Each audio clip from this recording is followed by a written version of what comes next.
All right, I'm on the phone with head football coach from MDI, Mark Shields. And Coach, congratulations, another great win for the MDI Trojans. And, somewhat of a surprising win, given the scope of things, beating Leavitt on Friday night.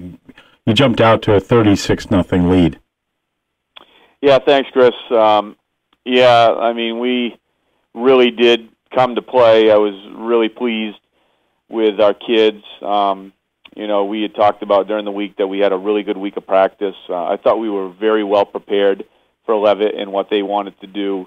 Our kids, they came out right out of the gates. I mean, it helped that we ended up getting that kickoff, which was not done on purpose by our part. We just told Andrew to drive it deep, and number 42 is their best returner, so he just said, Andrew Phelps talking about right. Try to drive it away from 42, and sure enough, it hits the guy up front, bounces off, and you see that from time to time, and we land on the ball, and then we were able to get a drive going and score, which was huge for us. So, in a game like that, of course, you want to get out early and get things rolling, and fortunately, offensively, we were able to do that. And looking at tape, I was so impressed with our offensive line.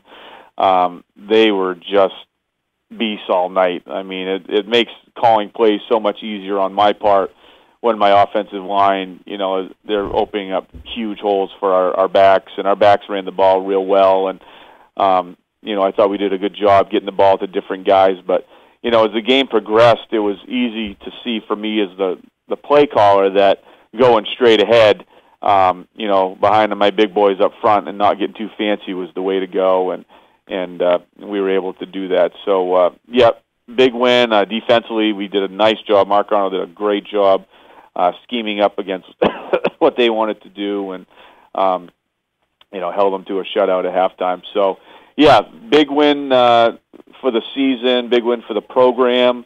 I think it was a good statement game for us, but also, more importantly, it solidifies that first place spot for now, going into Nokomis this Friday night. Well, let's just talk a little bit more about Friday night's game. Now you've got Colby Lee, who's just had a beast of a season. He was leading the Big 11 going into the game, and coming out of there, I had him with 152 yards. He's over 1,000 for the year. Yeah, and Colby's been doing that for us all year long. He's just that explosive type back, and I keep saying, it's in my mind as his head coach, the biggest change that I've seen this year is his strength, and he hit the weights hard in the off season, and now he's a runner that can not only utilize his speed on the outside, but now he can run the ball between the tackles, and he's always been able to do that. Especially last year, he started to come along with that. But this year, he's running the ball between the tackles, and he's able to break tackles and gain those extra yards. Also, what I'm seeing from him is his blocking ability. We ran Croy Albee a lot on what we call an isolation play, where basically you're giving the ball to your fullback, and you're isolating a middle linebacker on the defense. So you're blocking everybody but that middle linebacker, and that middle linebacker needs to be blocked by your running back. And Colby did a great job, getting through the hole and getting into that linebacker as well as Billy Curley did a nice job on his side as well. So, he had a big night. I thought all the backs ran well. I thought Andrew Phelps ran the ball real well. We had a few design plays for him, but he also did a nice job in the pocket. Whenever he felt pressure, he'd tuck it away and make some positive gains for us. So, I thought overall we just executed our game plan the way we wanted to, and it was a big win for us. The word that comes to my mind when we talk about the MDI backfield of Billy Curley, Croy Albee, and Colby Lee is punishing. I mean, they are punishing not only in terms of blocking, but also running. I mean, whether it's Croy or whether it's Billy or whether it's Colby, they seem to be punishing runners who actually relish putting their head down and getting those extra few yards. Yep, no doubt about it. I mean, they're just, you can tell they're seniors, you know, and then you throw Elijah Joyce in the mix, number 34, and he's a punishing runner as well. And, you know, those guys, you know, you're right, they're hard to bring down. You know, one thing we've worked real hard on is our faking. With our offense, it's a deceptive type offense, and, you know, the better you fake, the better plays are going to run for your teammate. And, you know, we were running some counters with Kobe Lee for some big gains, and you look at tape, which you can't see in the game live, but you look on tape and you watch the other halfback and the other fullback, Albee and Curley, and they're faking so well that the linebackers are following them, and then you come back with the other back, Kobe Lee, and, you know, and he had some big gains, a couple touchdowns. So, yeah, those guys, they really, you know, they're figuring it out, and, you know, really happy for Croy Albee. You know, we've talked about him a lot on this program, and, you know, he worked hard to get himself back. I saw him again this morning, and, you know, every day I see him, I ask him how he's feeling, and, you know, he says he feels great. So, yeah, I think right now, you know, you throw Alden Fournier in the mix, another fullback of ours, and we run him in the spread. You know, we just have some guys right now, some depth at running back that we've never had before. What about the game ball from Friday night? Who did you award that to?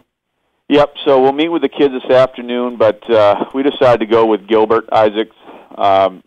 Gilbert was just a beast.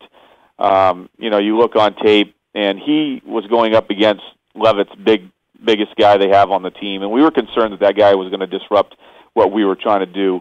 And Gilbert was just pancaking him a lot. And this kid's a tough dude. And Gilbert, typical Gilbert, would have these big blocks, and then he'd help the kid back up on his feet, get back in the huddle, and that's the kind of kid Gilbert is. And that's to take nothing away from the Leavitt kid. The Leavitt kid is a real strong, tough football guy. But Gilbert is really figuring it out, and Gilbert probably had, you know, whatever, 70 or 80 pounds on this guy, and he was using it, you know. So Gilbert's really figured it out. It's only his second year playing football. You know, last year he had some good games, and then he had some games where you look on tapes like, oh, Gilbert, you know, you're not blocking the right guy here, you're stepping the wrong way here. You know, but this year you could tell in the last 2 or 3 weeks that things have really clicked for him. And he is just opening some huge holes for us off tackle right now. So we're going to go with Gilbert Isaacs. Okay. So it's Friday is the last regular season game. It's senior night. On Friday we'll talk about the seniors. But there's so much up in the air on Friday. I mean, I think you have to win to stay number one.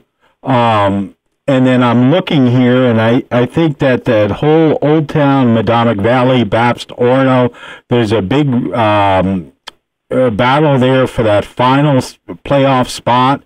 And then a lot happens with Oceanside. I mean, Oceanside, because one is playing 4 right now and 2 is playing 3, Oceanside can move well up in there and all of a sudden sneak into that third place spot, moving up from 5 right now.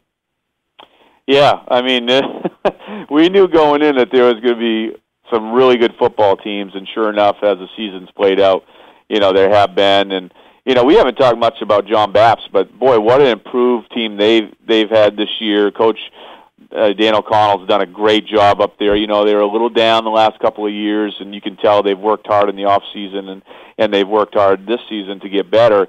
And now they're a dangerous team because they're knocking people off. So, yeah, I mean, for us, all our focus, of course, will be Nokomis. You know, but you're right, we've done the math, and it looks like we still have to beat Nokomis to keep that number 1 slot, and sure enough, Nokomis comes in 6-1. You know, what a season they've had.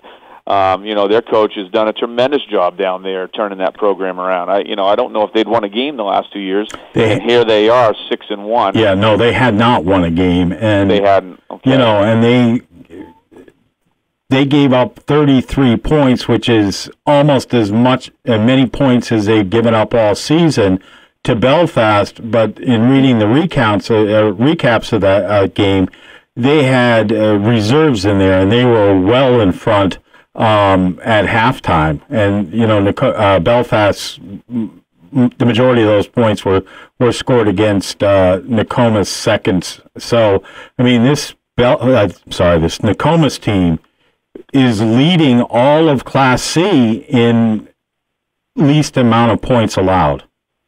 Yep, yeah, they're quick. We looked on tape, and you're right about the Belfast game. We've looked at that, and most of the points Belfast had came late in the game, with the twos out there. But Nokomis swarms to the ball. They have some nice middle linebackers. Looking on tape, those guys flow well to the ball. They have some strong, quick guys up front that disrupt what you want to do. And then they have some athletes in, in their defensive backfield. Looking at them as far as their offense, same thing. They have some good-sized kids up front. You can tell they're very well coached. They're really figuring out what they want to do. And they have some speed. They have some guys that can get on your outside and make big plays, and the quarterback can also run and throw the ball. So, yeah, they're the real deal. I mean, no one goes 6-1, and it's a fluke. These guys have gone 6-1 because they're a good football team and they're very well coached. And Mark Arnold, my assistant, went down and watched them versus Belfast this weekend, and he came back and said, "Hey, this is a good football team, no doubt about it." So, and they're playing with confidence, and that's a dangerous thing. When teams start playing with confidence and they start believing like Nokomis is, they can knock you off, and that's what they're going to look to do Friday night, and they're going to want those points because right now we're worth a lot of points, and that could move them up, even higher than they already are. So, for us, once again, it's a week to get better, no matter who our opponent is. It's a week to work hard and practice. We have to prepare as well as we did for Leavitt for this team because it's going to be another tough game, another really good football team. So it's a big week for us to stay focused, not start looking into the playoffs, but focusing on Nokomis and Friday night's game. This is almost a trap game. I mean, when you think about it, but I remember it was 4 or 5 years ago, Nokomis knocked off MDI, and I had to buy cake for my wife to take to school.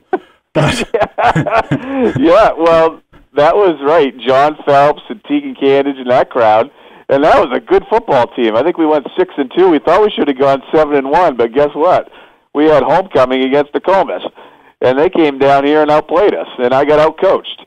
So, yeah. I got outcaked. I mean, You got outcaked. It was a bad night for the MDI Trojans overall, everybody involved, because they came down and ruined the party. And the same sort of thing. Here it is senior night, Friday night, so the kids could be distracted because of that, because you get the kids all jacked up, and then all of a sudden it's like, oh, we're going to have to, do senior night, which is important, but it slows everything down for the pregame, and then sometimes the kids sort of lose their mojo, and then the game starts, and sometimes you start a little flat. So we got to make sure that we don't do that. But yeah, this is definitely a trap game, because they are such a good football team, and it's such an important game for us that we have to stay focused on what we need to do Friday night.